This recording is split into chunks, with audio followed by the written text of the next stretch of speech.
예, 이제 블락에 대해서 조금 더 배워보던 시간이 되겠습니다. 패럴렐 블락, 네임드 블락, 그 다음에 네스티드 블락, 이런 세 가지 주제로 공부하겠습니다. 예, 블락이라고 하는 것은 일단 비긴에서 엔드로 끝나는 이런 걸 우리가 블락이라고 그동안 이제 봐왔는데, 이거 말고도 포크에서 조인으로 끝나는 것도 블락이 되겠습니다. 블락은 여러 개의 문장들을 그룹으로 묶어 놓은 걸 블락이라고 하는데, 그룹으로 묶는 방법이 비긴에서 시작해서 엔드로 끝나는 이런 방식으로 묶을 수도 있고, 또는 포크라는 키워드로 시작해서 조인이라는 키워드로 끝나는 이 방법으로 이제 여러 개의 스테이트먼트들을 묶을 수도 있다는 얘기죠. 우리가 이제 비긴하고 엔드로 묶는 거를 시퀀셜 블락이라고 불러요. 그러면 이제 왜 이름이 시퀀셜이냐면은 묶여진 문장들이 차례대로 실행되기 때문에 그런 거죠. 자, 여기 보면은 여기 시퀀셜 블락 안에 있는 문장들은 그들이 이제 열거된 순서대로 하나씩 차례대로 one after another 방식으로 순서대로 실행된다고 했습니다. 그리고 이제 딜레이 또는 이제 어떤 이벤트 컨트롤이 중간중간에 들어가는데, 그런 어떤 딜레이 타임 컨트롤이나 이벤트 타임 컨트롤 같은 것이 시작되는 시점이 상대적이라는 거죠. 그러니까 이전에 실행된 문장이 끝나고 나서 그걸 기점으로 해가지고 이 타이밍 컨트롤이 이제 들어간다는 얘기예요. 왜냐면 문장들이 순서대로 되니까요. 이렇게 세 개의 문장들이 있을 경우 요 앞에 만약에 샵 1 이런 게 있으면은 요 1이라는 딜레이는 요 앞에 문장이 실행이 끝나고 나서 1이라는 딜레이를 이제 기다린다는 그런 뜻이 되겠죠. 또 뭐 골뱅이 뭐 괄호하고 A 하면 A라는 신호의 이벤트를 기다린단 말인데, 그것은 요 앞에까지 문장들의 실행이 다 끝나고 나서 그 다음에 A라는 시그널의 이벤트를 기다린다, 그런 뜻이죠. 그러니까 이전 문장의 실행이 완료된 시점으로부터 해서 이제 이런 딜레이나 이벤트 컨트롤이 적용이 된다는 것이 시퀀셜 블락 안에서 일어나는 일입니다. 반면에 패럴렐 블락이라고 하는 것은 이제 포크하고 조인 두 개의 키워드를 가지고 문장들을 묶는데, 이 포크 조인으로 묶어진 문장들은 순서가 없습니다. 문장들의 순서가 그러니까 동시에 실행되기 때문에 ordering of statement is controlled by delay or event control 인데, 이제 이것들이 fork하고 join 그 사이에 있는 문장들이 동시다발적으로 이제 한꺼번에 실행되고 얘네들에 대한 어떤 컨트롤은 각기 되는 겁니다. 각각 자기가 가진 이벤트나 딜레이, 요것들의 그 시점은 relative to the time the block was entered, 이 전체 블락이 시작하는 그 시점을 기준으로 해서의 딜레이가 된다는 얘기예요. 좀 더 구체적으로 말하자면은 여기에 지금 fork join 예제가 있죠. 그럼 여기 지금 문장이 4개가 있는데 이 4개가 동시에 실행된다는 얘기죠. x가 0, y는 1, z는 뭐 xy, w는 yx라고 되어 있는데, x가 0이 일단 되고, 그러니까 x가 여기 이제 하나 빠졌네요. x가 0이 되는 게 먼저 있고, 근데 이제 나머지는 5, 10, 20의 딜레이 후에 실행되는 건데 x가 0이 되는 거는 앞에 아무런 딜레이가 없으니까 제일 먼저 실행이 되겠죠. 동시에 이 4개가 동시에 실행된다고 하더라도요. 어쨌거나 이 5, 10, 20의 기준점은 포크라는 이 포크 블락이 시작되는 그 시점, 이 포크라는 키워드로 그 문장의 실행이 시작되는 그때로부터 해서 요만한 딜레이니까 이 전체 패럴렐 블락의 실행이 끝나는 거는 20나노 딜레이 후겠죠. 근데 이때 이제 이 동시에 실행될 때 주의할 점은 지금 x하고 x 그 동시에 실행될 때 여기 지금 여기 x 같은 경우는 이제 0이 확정된 상태이고 y도 확정된 후에 지금 z하고 w가 지금 이 경우는 이제 값이 정해지니까 문제가 없는데 이 오른쪽 같은 경우에 보면은 이 네 개가 완전히 동시고 이 어떤 타이밍 컨트롤도 없기 때문에 이 결과를 예측할 수가 없습니다. 여기에 예를 들어서 z에 지금 x 값을 주게 되어 있는데 x에다 0을 할당하는 이 부분이 실행되고 나서 z에다 x를 할당하는 것이 실행될지 아니면 z에다 x, y를 할당하는 문장이 먼저 시뮬레이션이 되고 나서 그 다음에 x에 0을 주는 것이 시뮬레이션이 될지 그 순서는 알 수가 없어요. 시뮬레이터가 이 4개를 어떤 순서대로 피크할지는 미리 정해진 약속이 없기 때문에 해봐야 아는 겁니다. 이런 거 우리가 레이스 컨디션이라고 한다라고 앞에서 배웠죠. 여기 레이스 컨디션이 발생해서 결과를 예측하기 어렵다는 문제가 있습니다. 따라서 이런 포크 조인을 쓸 때는 여러분들이 신경을 더 써야 되겠습니다. 참고로 이런 패럴렐 블락은 합성이 안 됩니다. 그 다음에 이제 블락들끼리 서로 중첩이 될 수 있어요. 블락 안에 또 다른 블락이 들어올 수 있다는 얘기죠. 여기 보면은 비긴에서 엔드는 시퀀셜 블럭이죠. 그 안에 패럴렐 블락이 들어온 경우를 보여줍니다. 시퀀셜 안에 패럴렐 블락이 들어올 수도 있고 또 뭐 반대가 될 수도 있고 시퀀셜 안에 시퀀셜이 들어올 수도 있고 그런 거죠. 그 다음에 이제 네임드 블락이라고 하는 게 있습니다. 네임드 블락은 블락에다 이름을 붙일 수 있다 이런 얘기예요. 그러니까 보통은 begin, end, fork, join 이렇게만 쓰는데 거기에다가 콜론을 찍어 가지고 이렇게 블락에다 이름을 붙여줄 수 있다는 얘기입니다. 그러면 그냥 이 블락 저 블락이라고 안 하고 이름을 붙여서 블락 1 블락, 블락 2 블락 이렇게 이름을 달아줄 수 있죠. 이렇게 블락에다 이름을 달아 놓으면은 모듈을 탑이라는 모듈 아래 어떤 블락인지 이 탑 모듈 밖에서 이 블락을 지명을 해서 이름 있기 때문에 이렇게 부를 수가 있죠. 탑.블락 1 이런 식으로 이 하이라키를 명확하게 해서 이 특정 모듈의 특정 내부를 따로 지칭할 수가 있는 장점이 있고요. 또 그 블락을 디세이블 시킬 수 있습니다. 디세이블 시킨다는 말은 여기서 뭐냐면 이제 그 블락의 실행을 정지시킨다는 얘기예요. 빠져나온다는 얘기죠.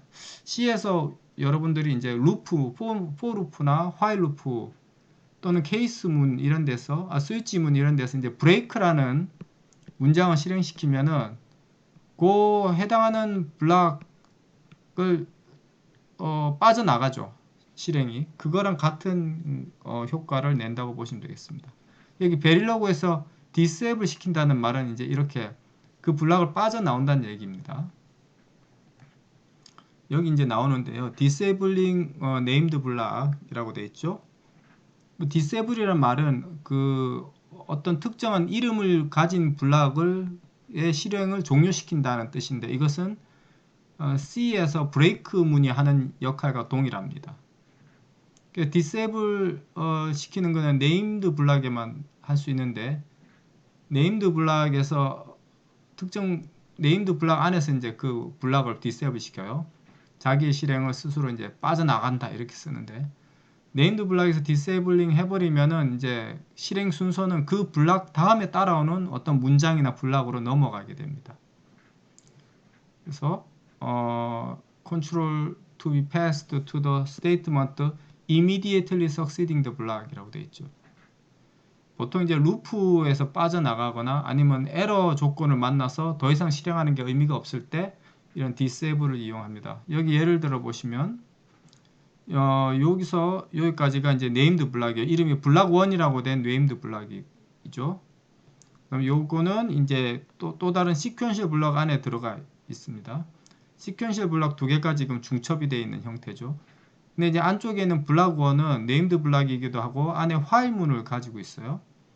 여기서 이제 플래그 i가 0이 아니면은 disable block 1이라고 되어 있는데 만약에 요 if 조건이 만족하면은 block 1 여기서 요까지가 남아있는 루프가 있더라도 그걸 무시하고 이 문장을 여기서 여기까지의 이 블락을 종료시킨단 말이죠. 여기서 컨트롤이 갑자기 이쪽으로 빠져나온다는 얘기가 되겠습니다. 예, 여기까지 이제 블락에 관한 추가적인 그 설명을 마치고 이번에는 태스크와 펑션에 대해서 알아보도록 하겠습니다.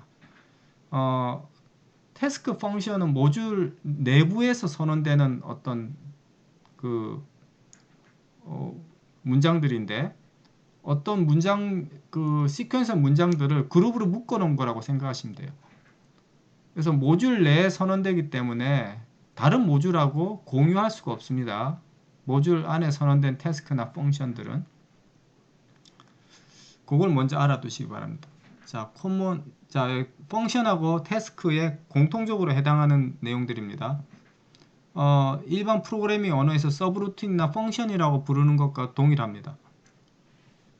이 두 개는 모두 다 모듈 내에 선언됩니다. defined inner module 그리고 local to the module 모듈 안에서 선언되고 모듈 안에서만 쓸 수 있습니다. 모듈을 벗어나서 부를 수가 없어요.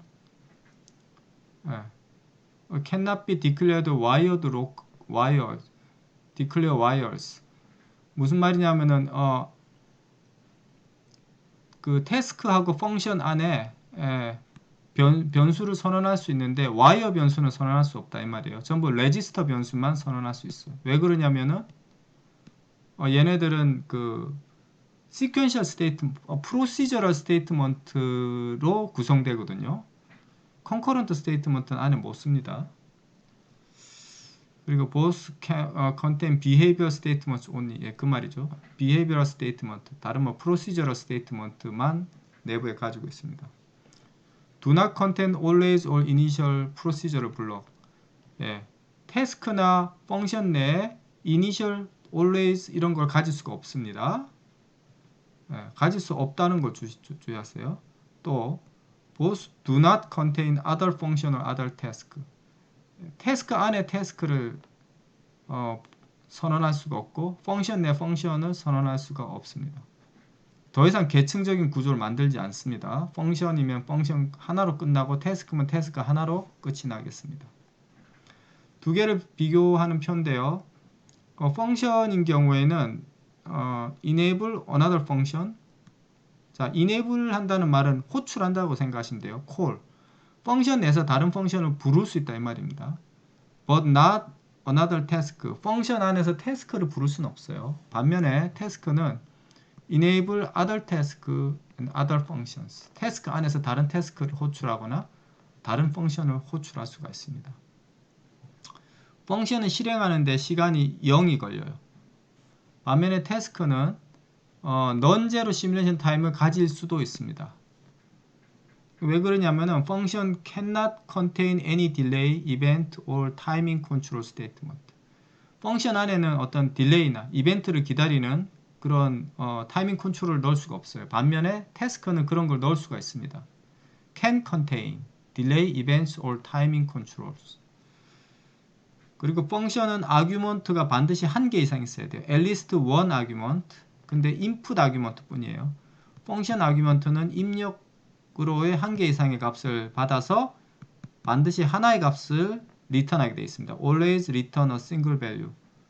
펑션은 하나 이상의 아규먼트를 받아서 하나의 값을 결과로 돌려줍니다.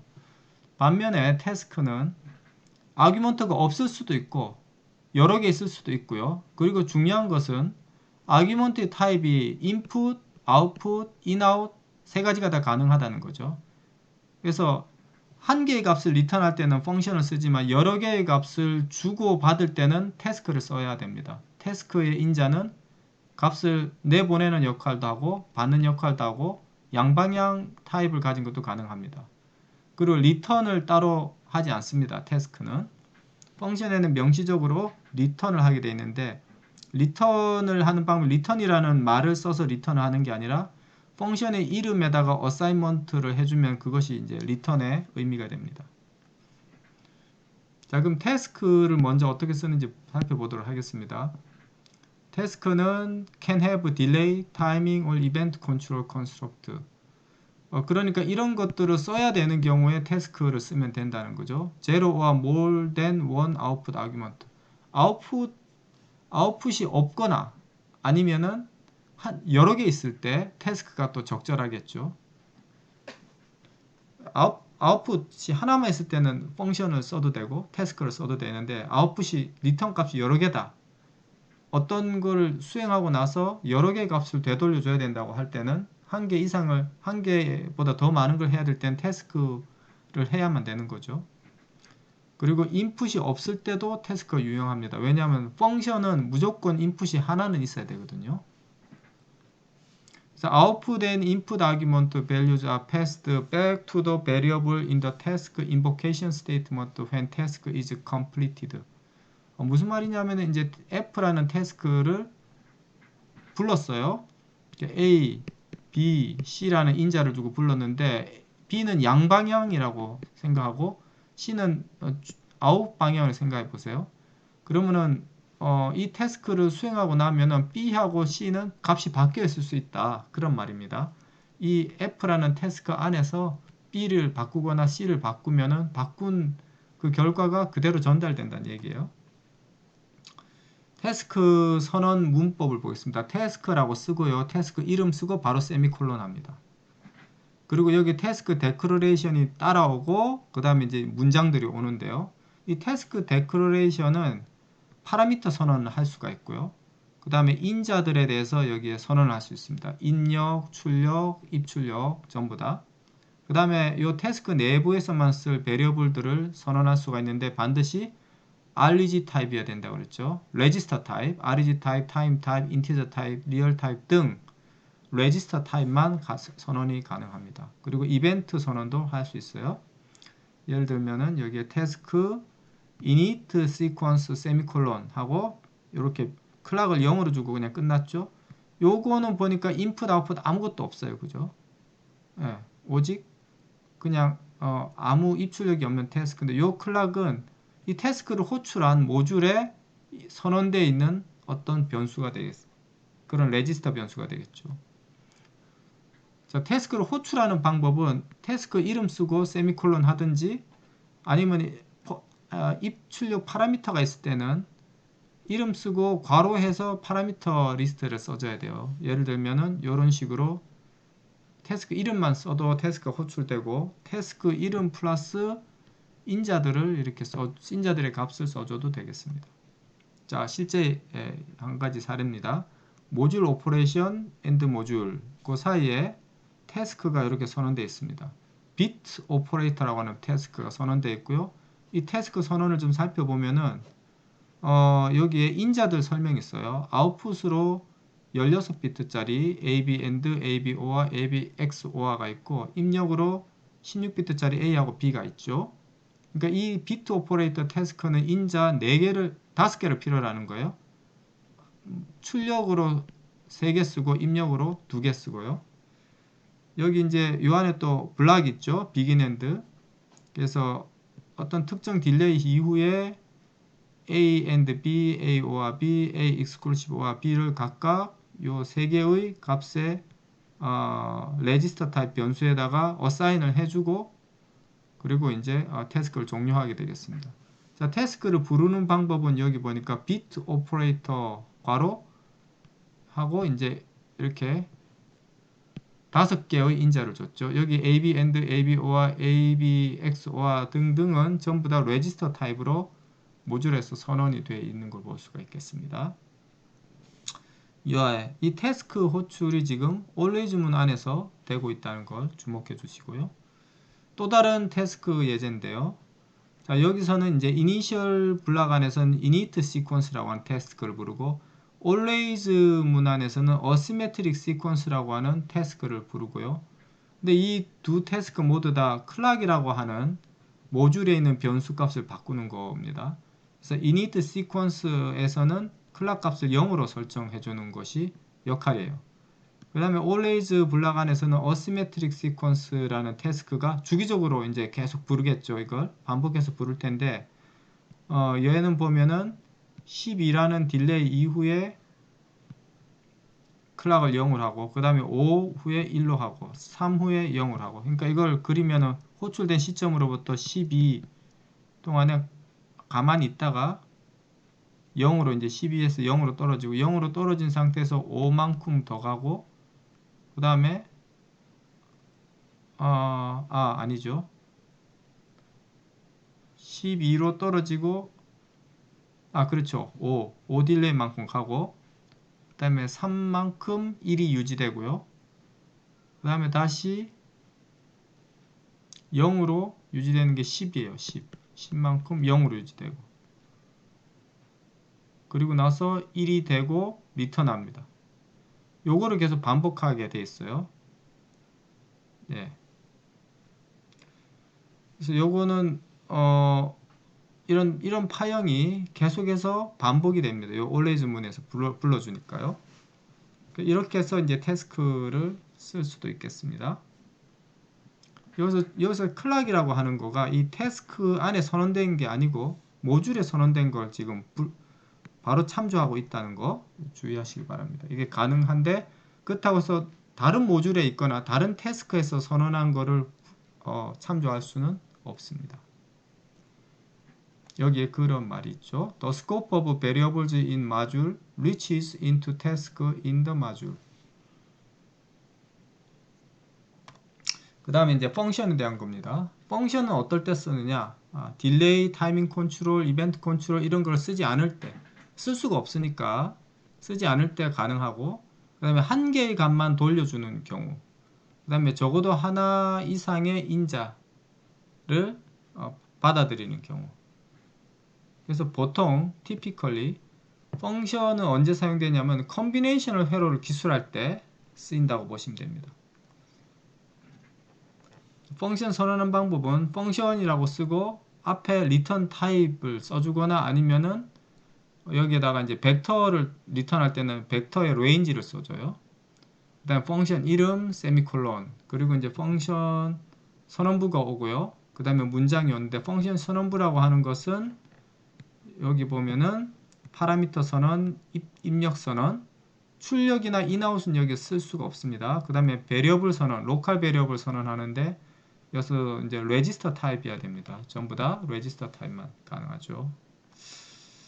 펑션을 인보케이션 할 때는 펑션 이름 쓰고 괄호한 다음에 정해진 아규먼트 리스트를 써야 돼요. 태스크는 요거가 없는 경우도 있지만 펑션은 반드시 있습니다. 예를 들면 compute a value라고 하는 게 펑션 이름이죠. value 괄호하고 a, b, c 인자를 주고 리턴 값이 하나 있으니까 그거를 받는 레지스터 타입 변수가 왼쪽에 와야 됩니다. 어사이먼트로 이렇게 꼭 받아줘야 돼요. 자, 또 다른 예제인데요. parity-라는 마줄이 여기 있습니다. parity-라는 마줄 안에 펑션이 하나 선언되어 있고요.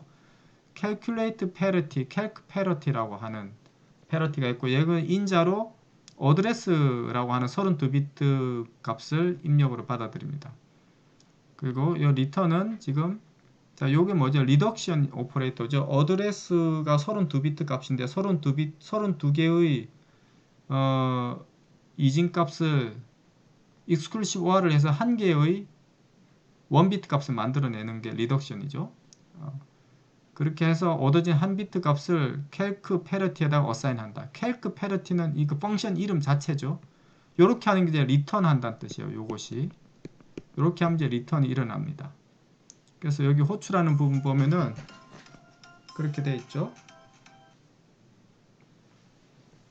호출하는 부분 보면 calc parity 하고 address 되어 있습니다. 그러면 이제 요 어드레스를 받아가지고 calc parity 함수 호출에 인자로 넘겨주고 결과로 돌아온 한 비트를 parity에다가 어사인 해주는 거예요. 또 다른 예제인데요. 이 경우는 이제 펑션이 한 개의 비트가 아니라 여러 개의 비트, 벡터 타입을 리턴하는 경우입니다. 펑션 이름이 지금 shift인데요. 인자도 두 개가 됩니다. 32비트가 있고 그 다음에 두 번째 인자는 디렉션이에요. 왼쪽이냐 오른쪽이냐 뭐 이런 뜻이겠죠. 그래서 이 디렉션이라고 하는 여기가 컨트롤이 아니고 여기 디렉션이겠죠. 디렉션이 0이면은 왼쪽으로 한 비트 시프트, 0이 아니면은 오른쪽으로 한 비트 시프트 해가지고 그거를 쉬프트에다가 어사인 합니다. 쉬프트에다 어사인 하는 거는 이제 리턴 한다는 얘기죠. 여기서도 보면은 펑션 호출이 shift 어드레스 0로 해서 L 어드레스, 또 요거 끝나고 나면은 shift 어드레스 1 해서 R 어드레스에 각각 값을 할당하는 걸 볼 수가 있습니다. 자, 이렇게 해가지고 태스크와 펑션을 살펴봤는데요. 여러분들 이 연습 문제를 한번 각각 풀어보시면 좋겠습니다. 내용은 되게 쉬워요. 첫 번째는 이제 4비트 값을 받아가지고 팩토리얼을 계산하는 겁니다. 팩토리얼, 4비트 이진값을 받아서 n 팩토리얼을 n을 받아서 n 팩토리얼을 계산하는 함수를 한번 만들어 보시고요. 그 다음에 두 번째 문제는 태스크를 정의하는 건데 역시 4비트 값을 받아서 팩토리얼을 계산하는 겁니다.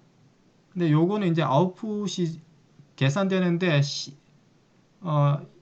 타임 유닛이 걸리도록 그렇게 해보라는 얘기예요.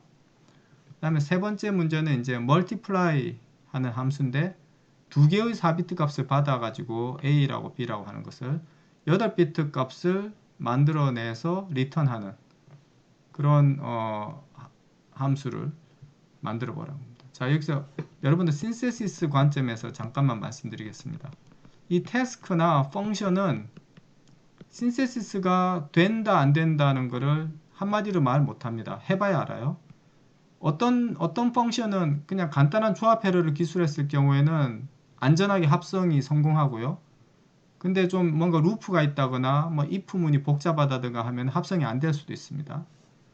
태스크도 마찬가지고요. 그리고 타임 딜레이, 뭐 10나노 후에 뭘 해라, 뭐 20나노 후에 뭘 해라, 이런 거는 합성이 안 됩니다. 이 시간 부분은 다 무시가 되고 나머지 문장들을 가지고 합성한다는 것도 잘 기억하세요. 그러니까 딜레이를 교묘하게 잘 맞춰가지고 시뮬레이션 결과가 맞게 만들었다 하더라도 그 합성에서는 전혀 다른 게 나올 수 있어요. 그렇게 했을 경우에는. 그러니까 딜레이가 타임 딜레이, 이벤트 딜레이 말고요. 타임 딜레이가 시뮬레이션에 반영되는 거하고 합성했을 때하고 그 타임이 전혀 다를 수가 있습니다. 타임 딜레이를 썼을 경우에는요. 그런 부분을 주의하시기 바랍니다. 수고하셨습니다.